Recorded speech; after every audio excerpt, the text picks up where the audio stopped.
When you are looking at the effect of temperature on equilibrium, the easiest thing to do is to work out where the heat is going, whether heat's going in or out. And so if it's exothermic and heat is going out, it's on the right hand side, and so delta H is negative, so it's exothermic.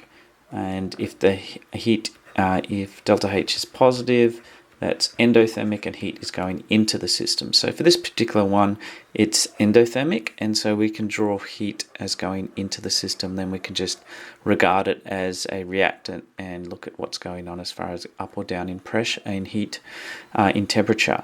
So if heat is added, and in this particular example, you can work it out that heat's been added, and this is why, because if heat's been added, then that will cause the system to push in this direction, and you'd expect these two to increase and this one to decrease. And as you can see, that's what happens. This one decreases and the other two increase. And so that's how you draw it, or that's an explanation that you can give for that graph. Okay, so therefore adding heat to this equation causes left-hand side to decrease and right-hand side to increase, and vice versa for all of those things that I've talked about. Now moving on to the effect of temperature using enthalpy diagrams here. So what you have here is basically you have either a transfer of chemical energy, heat energy into chemical energy, or chemical energy into heat energy.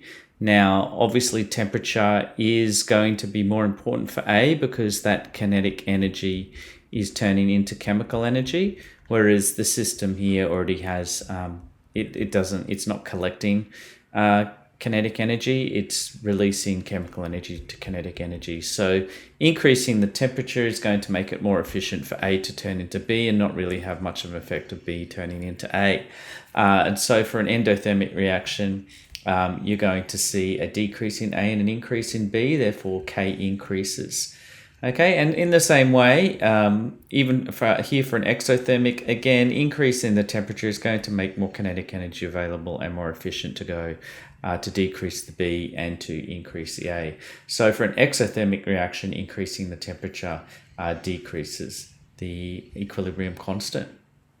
And just don't forget, the only thing that does change the equilibrium constant is temperature. For pressure, it is mathematically accounted for, and so even though pressure does change the equilibrium, it doesn't change the equilibrium constant.